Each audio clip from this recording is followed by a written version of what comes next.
Guys, ജിമ്മിന് പോകുമ്പോൾ എന്തിനൊരു video എന്നല്ല, ജിമ്മിന് പോകുന്ന വെതർ ഏകദേശം ഇതാണ് അവസ്ഥ. സോ കണ്ടില്ലേ, നല്ല സ്നോഫോൾ ഉണ്ട്. കാരണം നമ്മൾ ഈ സമയത്ത് ജിമ്മിന് പോവാണ്. എൻ്റെ എല്ലാ ജിമ്മേറ്റ്സിനും ഞാൻ ഈ വീഡിയോ ഡെഡിക്കേറ്റ് ചെയ്യുന്നു. എന്ത് കാരണം വന്നാലും നമ്മൾ ജിമ്മ് മുടക്കാൻ പാടില്ല. So we need to fight, we need to lift some weights and gain our muscles. ഇത്രേ ഉള്ളൂ എനിക്ക് പറയാനുള്ളത്. ഏകദേശം -2 ആണ് ഇവിടുത്തെ ടെമ്പറേച്ചർ.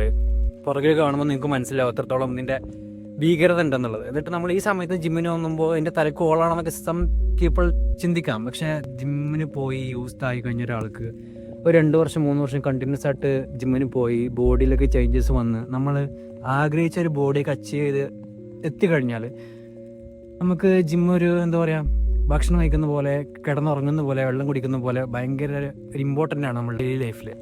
സോ അപ്പോൾ എനിക്ക് എല്ലാവരോടും പറയാനുള്ളത്, ജിമ്മിന് പോയി തുടങ്ങുന്നവർക്കും ജനുവരി 2026 നല്ലൊരു സമയം ആണ്, നല്ലൊരു തുടക്കമാണ്.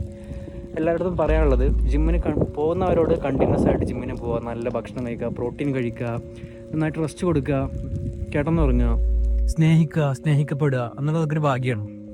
സോ എന്താ പറയുക, നല്ല രീതിയിൽ ജീവിക്കുക. കുറേ മമ്മൂട്ടി കളിച്ച് എന്താ പറയുക, ലൈഫ് വേസ്റ്റൊക്കെ വെച്ച് കാര്യമൊന്നുമില്ല. എൻജോയ് ചെയ്യണത് നമ്മൾ സമയത്ത് എൻജോയ് ചെയ്യുക, സങ്കടം വന്നാൽ കരയുക, സന്തോഷം വന്നാൽ ചിരിക്കുക, അത്രയൊക്കെ തന്നെ ഉള്ളൂ പറയാനുള്ളത്. സോ നല്ല രീതിയിൽ ജീവിക്കുക.